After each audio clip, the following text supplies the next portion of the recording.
परवरदिगारे आलम खालिक़े अर्ज़ो समा रब्बे लम यज़ल व ला यज़ाल ने कुरान मजीद में फरमाया, अल्लाह ताला ने इंसान बनाया तो अज़मतों का ऐलान भी कुरान में किया। परवरदिगारे आलम ने फरमाया, लक़द ख़लक़नल इंसान फ़ी अहसनी तक़वीम। अल्लाह ताला ने इंसान बनाया, अशरफियत का हमको अल्लाह ने खिताब अता किया, अशरफ बनाया। अल्लाह ताला ने हमको अफजल बनाया, इतना अफजल कि नूरी मखलूक फरिश्ते, मगर अल्लाह ने उनसे भी ज्यादा अफजल इंसान को बना दिया। वो मासूम है, उनसे गुनाह नहीं होते, मगर अशरफ का खिताब उनको नहीं मिला, इंसान को अल्लाह ने अता किया। ऐ इंसान गौर तो कर, जो फरिश्ते कभी गुनाह नहीं करते, अल्लाह ने उन्हें अशरफ नहीं बनाया, तुझे अशरफ बनाया। वो तो गुनाह नहीं करते, मासूम है, मगर अशरफ का खिताब उसको दिया जो गुनाह किया करता है, जो रात दिन अपनी जिंदगी गुनाहों में गुजार रहा है। अल्लाह ने अशरफ का खिताब उस इंसान को अता फरमाया। किस लिए? गौर करो मेरे अजीजों, ये कमाल तुम्हारा मेरा नहीं है, ये कमाल तो मदीने वाले मुस्तफा का कमाल है। क्यों? क्योंकि हुजूर को इसी लबादे बशरियत में अल्लाह ने भेजना था ना, तो इंसान को अल्लाह ने पहले ही इज्जतें अता कर दी। और कितनी इज्जतें अता की? अल्लाह ताला ने जब इंसान को पैदा किया, उसी वक्त में पैदा करने से पहले अल्लाह ने एक ऐलान किया। परवरदिगारे आलम ने कुरान मजीद में वजाहत फरमाई। अल्लाह ने फरिश्तों से फरमाया, परवरदिगार का कुरान गवाही देता है। अल्लाह ने फरमाया, व इज़ क़ाला रब्बुका लिल मलाइकति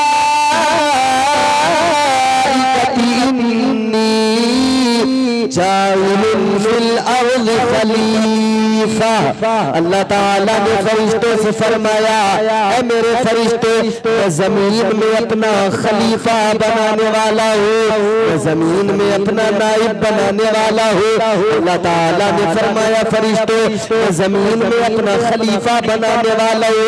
लोगों जरा गौर करो, अल्लाह तबारक व तआला ने फरमा दिया, फरिश्तों जमीन में अपना खलीफा बनाऊंगा।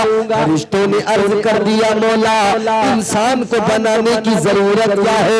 या अल्लाह, इबादत के लिए हम मौजूद हैं, बंदगी के लिए हम मौजूद हैं, सजदे के लिए हम मौजूद हैं, तस्बीहात के लिए हम मौजूद हैं। फरिश्तों ने अर्ज किया, व नहनु नुसब्बिहु बिहम्दिका व नुक़द्दिसु लक। अल्लाह ने फरमाया कि फरिश्तों, मैं जमीन में अपना खलीफा बनाऊंगा। तो फरिश्तों ने जवाब दिया, व नहनु नुसब्बिहु बिहम्दिका व नुक़द्दिसु लक। फरिश्ते अर्ज करने लगे, ऐ मौला, इबादत के लिए हम मौजूद हैं, परवरदिगार बंदगी के लिए हम मौजूद हैं। या अल्लाह, इंसान को बनाने की जरूरत क्या है? तो अल्लाह ताला ने फरमाया, ऐ मेरे फरिश्ते, जो मैं जानता हूँ वो तुम नहीं जानते, मैं खुदा हूँ। और यकीनन मेरे अजीजों, जो रब जानता है वो कौन जाने? अल्लाह तो आलिमुल गैब व शहादा है। अल्लाह तबारक व तआला जो जानता है वो कोई नहीं जानता। अल्लाह ताला ने इंसान को बनाया, इसलिए बनाया कि मैं इसी लिबासे बशरियत में जमीन पर अपने प्यारे महबूब को भेजूंगा, अपने प्यारे पैगंबर को भेजूंगा, अपने प्यारे रसूल को भेजूंगा। तो मैं जब दुनिया में अपने महबूब को लिबासे बशरियत में भेजूंगा, तो मेरा महबूब जमीन पर जाएगा, तो इंसानी शक्ल सूरत में जाएगा।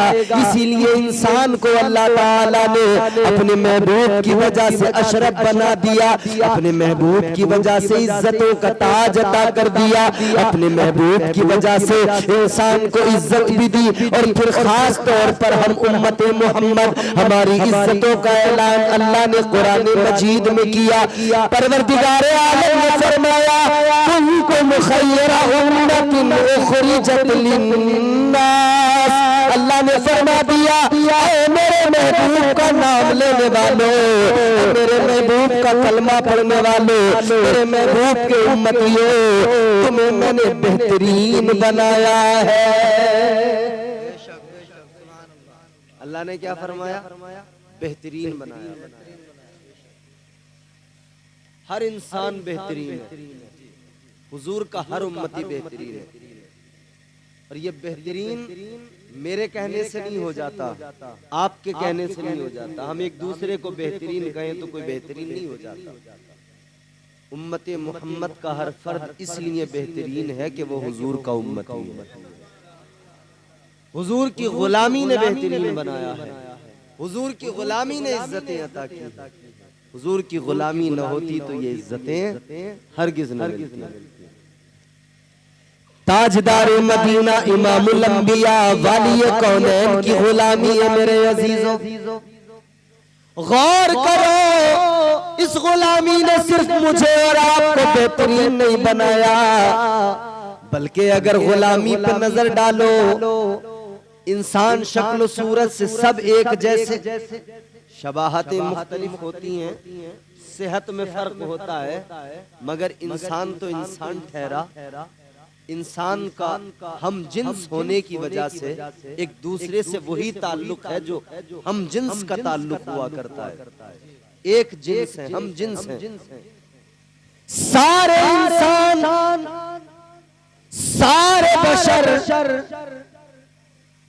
मगर गौर करो मेरे प्यारे, सीने में दिल है, हर इंसान के सीने में है। ये गोश्त का लोथड़ा जो धड़कता है ना,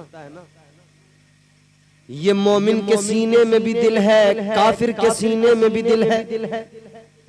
दो आंखें अल्लाह ने मोमिन को भी अता की, दो ही आंखें अल्लाह ने काफिर को भी अता की। दो हाथ अल्लाह ने मोमिन को भी अता किए, दो ही हाथ अल्लाह ने काफिर को भी अता किए। दो पैर अल्लाह ने मोमिन को दिए, दो ही पैर अल्लाह ने काफिर को दिए। इस्लाम का कलमा पढ़ने वाला बहैसियत इंसान जितनी फितरी तौर पे जितनी चीजें अल्लाह ने उसे दी है, इतनी ही फितरी तौर पर अल्लाह ताला ने चीजें उसको दी है जो इस्लाम का मानने वाला नहीं, जो पैगंबर इस्लाम का कलमा नहीं पढ़ता। मगर फर्क, एक तरफ ईमान है, एक तरफ कुफ्र है। इसने कितना फर्क पैदा किया।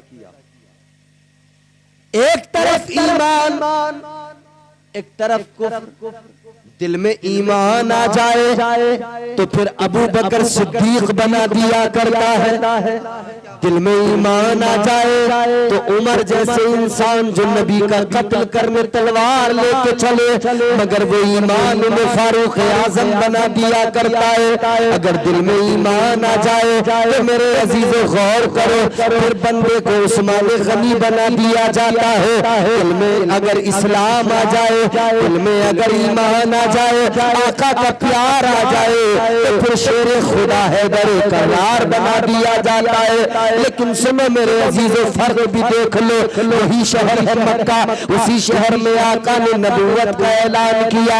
फारान की चोटी पे खड़े होकर ताजदार मदीना ने ऐलान किया, लोगों ने सामने अपनी नबूवत का ऐलान किया, अल्लाह की वहदानियत का ऐलान किया। दो जमातें बनी, दो ग्रुप तैयार हुए, एक वो जो आका पे कुर्बान होने को तैयार हो गए, एक जिन्होंने गुलामी को तस्लीम कर लिया, एक वो जो जानी दुश्मन बन गए। लोगों जरा गौर करो, दोनों के सीने में दिल था, दोनों के सीनों में दिल धड़क रहे थे, मगर एक के सीने में जो दिल था उसमें आका की अदावत थी, दूसरे के सीने में जो दिल था उसमें आका की मोहब्बत की। फर्क भी देख लो, एक वो था जो बहुत ही जानता था मगर उसे कुरान समझ में नहीं आया, वो अबू जहल था, वो अबू लहब था जो अरबी भी जानते थे मगर कुरान समझ में नहीं आया। मेरे अजीजों गौर करो, अरबी जानने के बावजूद दिल दोनों के सीनों में मगर कुरान समझ में नहीं आया, लेकिन हबशा से आने वाला गुलाम इब्ने गुलाम काले रंग का बिलाल वो हबशा से चल के आया। मक्के वाले सरदार को भले ही इस्लाम समझ में नहीं आया, मगर बिलाल को समझ में आ गया। वो बिलाल गुलाम था, मगर आका की गुलामी ने उसे उम्मत का इमाम बना दिया। तो इज्जतें जो मिलती है ना हुजूर की गुलामी के सबब मिलती है। अल्लाह ताला जो नवाजता है, करम करता है ना हुजूर की गुलामी के सबब, वरना गुलामी अगर नहीं है तो कोई जिंदगी नहीं है। आओ जरा तारीख के सफहात पलट कर देख लो। चलो मक्के की तारीख पढ़कर देखो। गुलामी ने कितनी इज्जतें अता की है, गुलामी ने कितना नवाजा है। ये सस्ता सौदा नहीं है, ये बहुत महंगा सौदा है। आप तवज्जो से सुने जरा, ये सस्ता सौदा नहीं है हुजूर की गुलामी। एक काले रंग का हबशी गुलाम जिस पर जुल्म भी हो रहे हैं, ज्यादतियां हो रही हैं, मदीने की मंडी के अंदर, मक्के की मंडी के अंदर गर्म रेत पर लिटा दिया गया, सीने पे वजनी पत्थर रख दिया गया, मारा जा रहा है, तकलीफें दी जा रही हैं, मगर एक और इंसान पहुंचा, उसने जाकर कहा, ओ उमैया क्यों बिलाल को मारता है, इसने तेरा नुकसान क्या किया है, क्यों मारता है इसको, इसने तेरा बिगाड़ा क्या है। उसने कहा अगर तुमको इस पर रहम आता है, तरस आता है तो खरीद लो। ये खरीदार कौन गया, ये खरीदार जनाब सिद्दीक अकबर गए। हजरत अबू बकर सिद्दीक ने जाकर कहा था, ए उमैया क्यों मारता है, कहने लगा अगर ज्यादा ख्याल है तो खरीद लो। आपने फरमाया कीमत बोल। आज अबू बकर खरीदने ही आया है, कीमत जरा बता दे। उमैया ने सोचा मुझे बेचना तो नहीं है, तो कीमत ऐसी बता दूं कि खरीद न पाए, वापस चले जाए। जिस गुलाम की कीमत मामूली सी कीमत थी, उसकी कीमत जब उमैया ने बताई, हजरत अबू बकर सिद्दीक को बताई, तो कहने लगा ए अबू बकर सुनो, इस गुलाम की कीमत 1000 दिरहम है। जब 1000 दिरहम बताई, मक्के की मंडी में खड़े हुए ताजिर जितने भी थे देख रहे थे, उमैया ये कैसी कीमत बता रहा है, बिलाल की इतनी बड़ी कीमत कौन देगा और कौन खरीदेगा, इतनी कीमत का गुलाम नहीं है ये, इतनी कीमत तूने बता दी है। सब कह रहे थे, मगर हजरत अबू बकर सिद्दीक ने जैसे सुना, आपने एक लफ्ज भी नहीं कहा, एक हर्फ भी नहीं कहा, 1000 दिरहम की थैली निकाली, उमैया के हाथों पर रख दी, फरमाया बिलाल मेरा हुआ, कीमत मैंने तेरे हवाले कर दी। इतना देखा तो उमैया कहने लगा, उमैया ने सोचा बेईमानी आ गई दिल के अंदर, सोचने लगा मैंने ज्यादा कीमत बताई कि खरीदेंगे नहीं, लेकिन ये तो इतनी कीमत पर भी खरीदने लगे। तो कहने लगा चलो कीमत और बढ़ाई देता हूँ। कहने लगा अबू बकर जरा कहने में मेरे फर्क हो गया, ऐ सिद्दीक अकबर मैं 1000 नहीं 2000 कहना चाहता था, जल्दबाजी में 1000 बोल बैठा। ऐ अबू बकर सुनो, 1000 में नहीं दूंगा, अगर खरीदना है तो सुनो 2000 इसकी कीमत है। इतना सुना, हजरत अबू बकर सिद्दीक ने एक हर्फ नहीं कहा, एक लफ्ज ज़बान पर नहीं आया, तो आपने फिर दोबारा 1000 दिरहम की थैली निकाली, उमैया के हाथ में रख दी। उमैया ने जैसे देखा 2000 दिरहम दे दिए। मक्के की मंडी में जितने ताजिर खड़े हैं देखकर हैरान है, ये कैसा खरीदार आया जो 2000 दिरहम की कीमत देकर बिलाल जैसे काले गुलाम को खरीद रहा है, बिलाल जैसे हबशी गुलाम को खरीद रहा है। अल्लाह अकबर। उमैया ने जब देखा 2000 भी दे दिए, तो कहने लगा अबू बकर अभी भी सौदा सौदा नहीं हुआ। फरमाया क्या कहना चाहता है? कहने लगा तुम्हारे पास में एक मिस्री गुलाम है। आपने फरमाया चल वो भी तेरा हुआ। अल्लाह अकबर कहने लगा अभी भी कीमत पूरी नहीं हुई। आपने फरमाया कीमत बता। कहने लगा खजूर के दरख्त भी चाहिए। आपने फरमाया वो भी मिल जाएंगे। कीमत अदा की। अब ये क्या बोले? सारे मक्के के ताजिर कहने लगे मैया तू है तुझ पर अपनी जबान को कितना गंदा करेगा, कितनी बार कीमत बढ़ाएगा, कितनी बार अपने आप को रुसवा करेगा। इसने कहा अब तो बस नहीं चल सकता है। इसने कहा ठीक है अबू बकर बिलाल तुम्हारा हुआ। हजरत बिलाल के करीब जनाब हजरत अबू बकर सिद्दीक गए। खाकर सीने से वजनी पत्थर हटाया, हजरत बिलाल को उठाया।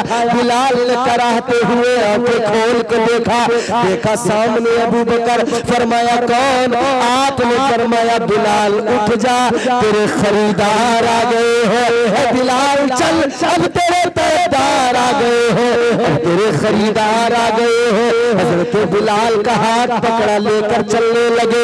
इधर ये लेकर जा रहे हैं, इधर पीछे से उमैया ने कहा अबू बकर हम तो तुम्हें बड़ा अकलमंद समझा करते थे, हम तो तुम्हें बड़ा ज़हीन बड़ा सियाना ताजिर समझते थे, मगर तुम तो बेवकूफ निकले। नुकसान का सौदा करके चल दिए, नुकसान का सौदा कर लिया। हजरत अबू बकर ने पलट कर देखा।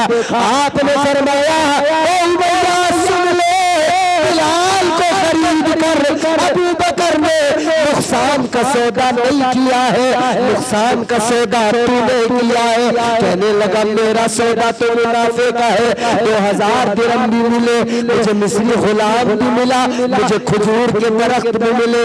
आपने फरमाया यही तो तेरा नुकसान है। हजरत अबू बकर सिद्दीक ने फरमाया यही तो तूने आज नुकसान कर लिया, इसलिए तूने कीमत लगाई। अबू बकर ने कीमत दी मगर तू नुकसान में रहा। अगर तू आज इतनी कीमत पर न रुकता और भी ज्यादा कीमत अगर मांगता तो सुन ले आज तू जितने खजाने मांगता अबू बकर खुद को बेच देता मगर बिलाल को लेके जाता। आज तू जो मांगता वो कीमत दी जाती मगर बिलाल को खरीदा जाता। कहा किस लिए इतनी बड़ी कीमत देने की वजह क्या है? हजरत अबू बकर ने फरमाया तू नहीं जानता ये गुलामी की कीमत क्या है, तू नहीं जानता। तू बिलाल को अपना गुलाम समझता था मगर बिलाल तो मदीने वाले का गुलाम था, बिलाल तो ताजदार मदीना का गुलाम था। और अबू बकर ने सौदा इश्क में किया है और ये इश्क मदीने वाले मुस्तफा का है। आज इस इश्क में चाहे खुद को बेचना पड़ जाता, चाहे जितने खजाने तो मांगता, आज तुझे इतनी कीमत दे के मैं बिलाल को खरीदता। इसलिए कि आज बिलाल को खरीदने अबू बकर अपनी मर्जी से नहीं आया है, आज बिलाल को खरीदने ताजदार मदीना ने भेजा है। फरमाया ये सौदा तो मोहब्बत में हुआ, ये सौदा तो इश्क में हुआ है, ये तो मेरे मुस्तफा का हुक्म है। आज तो तू जितनी कीमत बताता अबू बकर उतनी कीमत तो खरीद लेता। ये गुलामी है हुजूर की। तो आशिकों की कीमत बड़ी होती है, आशिकों की इतनी बड़ी कीमत होती है मगर आशिक हो सच्चा, इसलिए कि इश्क कोई मामूली सी चीज नहीं है। इश्क इम्तिहान मांगता है और इश्क में इम्तिहान देने पड़ते हैं। इश्क में अगर इम्तिहान न हो तो इश्क कामिल नहीं हुआ करता है। इश्क में अगर इम्तिहान न हो, चलो इम्तिहान की बात अगर करें तो मैं आपको वो भी जरा सा दिखाऊं। पढ़ें कुरान, आपको पता लगेगा। अल्लाह ताला के प्यारे पैगंबर जनाब हजरत इब्राहिम खलीलुल्लाह आने वाले जो अय्याम है हज के अय्याम है और उसके बाद में ईद आने वाली है, ईद उल अज़हा कुर्बानी। हजरत इब्राहिम हजरत इस्माइल की याद में मगर इम्तिहान अल्लाह ने कितने बड़े लिए। हजरत इब्राहिम अलैहिस्सलाम अल्लाह ताला ने इम्तिहान लिया, एक इम्तिहान नहीं लिया, बार बार इम्तिहान लिया। 105 साल तक इम्तिहान देते रहे हजरत इब्राहिम अलैहिस्सलाम। एक इम्तिहान वो जब आतिश कदा रोशन कर दिया नमरूद ने, बड़े बहुत बड़ा आतिश कदा बनाया गया। एक पहाड़ों के दरमियान एक खाई के अंदर 40 गज जिसकी ऊंचाई है, 40 गज जिसकी चौड़ाई है, इतने वसी व अरीज आतिश कदे में लकड़ियां डाल के उसे रोशन किया गया। किस लिए? इसलिए थी तैयारी कि इब्राहिम को जलाना है, इब्राहिम को आग में डालना है। और लोग उस दौर में इसे सवाब का काम समझ रहे थे, क्योंकि अल्लाह का नाम लेने वाला कायनात में हजरत इब्राहिम अलैहिस्सलाम के अलावा दूसरा कोई नहीं था। नमरूद अपने आप को एक तरफ खुदा कहलवा रहा था, सजदे करवा रहा था,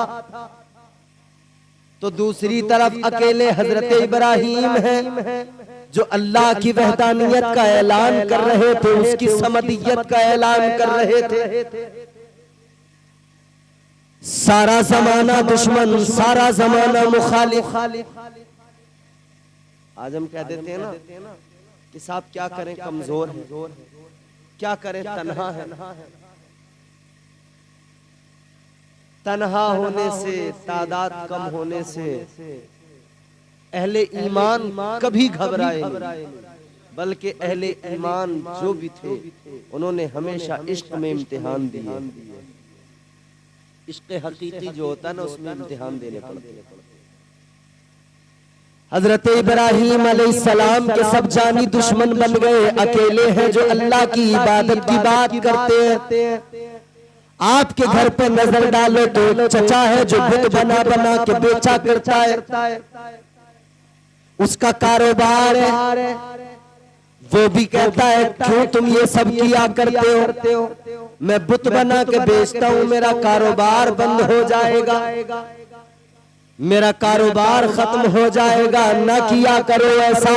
आपने फरमाया मैं अल्लाह का पैगंबर हूँ, किसी कारोबार की फिक्र करने नहीं आया, बल्कि अल्लाह ने तो मुझे ऐलाने नबूवत करने के साथ अल्लाह ताला की मैंने वहदानियत का और रब के रब होने का ऐलान करना है।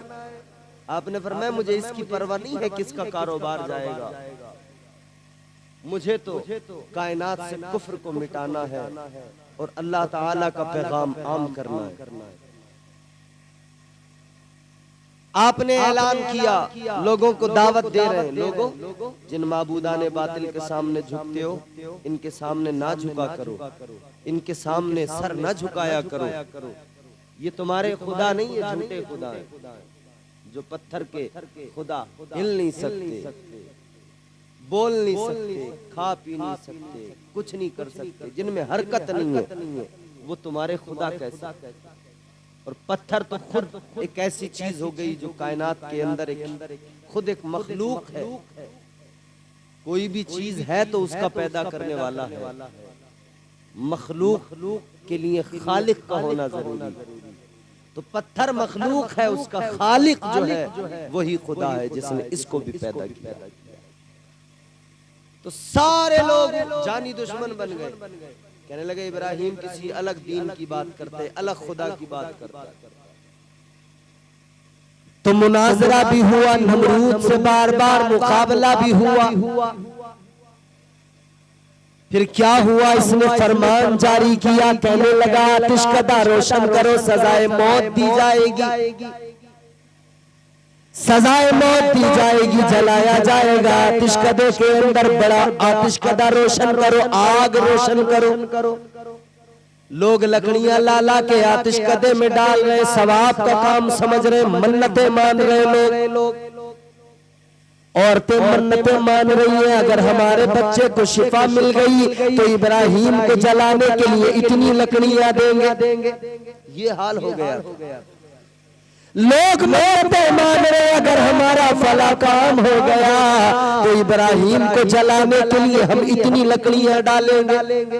लोग ला ला कर लकड़ियां डालते गए, आतिश कदा तैयार हो गया। आतिश कदे में हजरत इब्राहिम को डालने से पहले इन्होंने सारी तैयारियां जब कर ली है, तो करने के बाद में अब सवाल ये था, इतना बड़ा आतिश कदा जिसके शोले आसमान से बातें कर रहे हो, उस आग के अंदर आखिर डालेगा कौन? कौन उसकी तपिश के करीब जाएगा? किसमें हिम्मत है जो आगे बढ़कर जलाएगा? लोगों गौर करो। तो फिर शैतान आ गया। शैतान ऐसे मौकों पर आता है, शैतान ने आकर मशवरा दिया कि एक मंजनीक बनाओ, जो आम तौर पर हमारी आपकी जबान में कहते हैं, उसका एक नमूना होता है गोफन जिसको कहा जाता है। कहने लगा मंजनीक बनाओ, उसके अंदर बैठाओ, फेंक दो, वही जाके गिरेंगे। गौर करो मेरे अजीजों, बनाई गई मंजनीक, उसके अंदर हजरत इब्राहिम को रखा गया।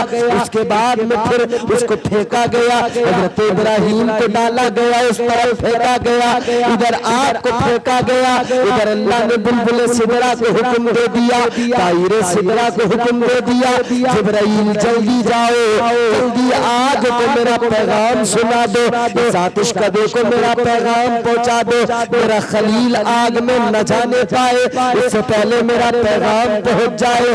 अल्लाहु अकबर। हजरत जिब्राइल फौरन बढ़े हैं, सिदरा की बुलंदियों को छोड़ दिया है। हजरत जिब्राइल अलैहिस्सलाम आए, आग को अल्लाह का पैगाम सुना दिया। अल्लाह का कौन सा पैगाम सुनाया?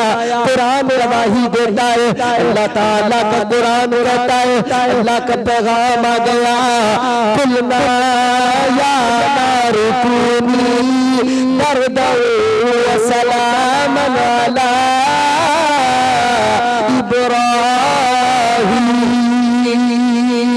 अल्लाह ताला ने आग को पैगाम पहुंचा दिया, ए आग मेरा खलील आ रहा है, ठंडी हो जा, सलामती वाली ठंडी हो जा, सलामती वाली बन जा। हजरत जिब्राइल आए, हजरत जिब्राइल ने आकर बुलबुल सिदरा ने आकर जनाबे हजरत इब्राहिम खलीलुल्लाह से अर्ज कर दिया, इब्राहिम खलीलुल्लाह आग में जा रहे हो, बताइए अगर कोई काम हो, अगर कोई तुम्हें पैगाम पहुंचाना हो अल्लाह की बारगाह में तो बताइए, अगर कोई हाजत हो तो बताइए। हजरत इब्राहिम ने फरमाया, ऐ जिब्राइल मुझे तुमसे कोई हाजत नहीं है। तो कहने लगे अगर अल्लाह से हाजत हो तब बता दो। हजरत जिब्राइल अलैहिस्सलाम ने जैसे इतना कहा, हजरत इब्राहिम ने फरमाया, ऐ बुलबुल सिदरा ये बताओ, मैं आग में जा रहा हूँ, मुझे बताओ क्या मेरा रब नहीं जानता कि मुझे आग में डाला जा रहा है? तो कहने लगे हाँ अल्लाह तो जानता है। तो हजरत इब्राहिम ने फरमाया, जब मेरा खुदा जानता है तो सुन लो जिब्राइल, अगर वो रब्बे जलील जलाने को तैयार है तो उसका खलील जलने को तैयार है। इम्तिहान है ना, आजमाइश। फरमाया वो खुदा अगर जलाने को तैयार है तो ये खलील जलने को। आतिश कदे में पहुंचे, हुक्म रब का आ गया था, आग ठंडी हो जा, और सिर्फ ठंडी नहीं, फरमाया सलामती वाली। मुफस्सिरीन इकराम फरमाते हैं अगर ठंडी का ही हुक्म दिया होता ना अल्लाह ने तो मुमकिन था कि आग इतनी ठंडी हो जाती, इतनी ठंडी हो जाती, क्योंकि रब का हुक्म आता कि बस ठंडी हो जा, तो आग तो मुकम्मल ठंडी हो जाती। तो इतनी ठंडी हो जाती तो ठंड ज्यादा होती है तो आदमी ठंड से भी मर जाता है, ठंड भी नुकसान पहुंचाती है ना।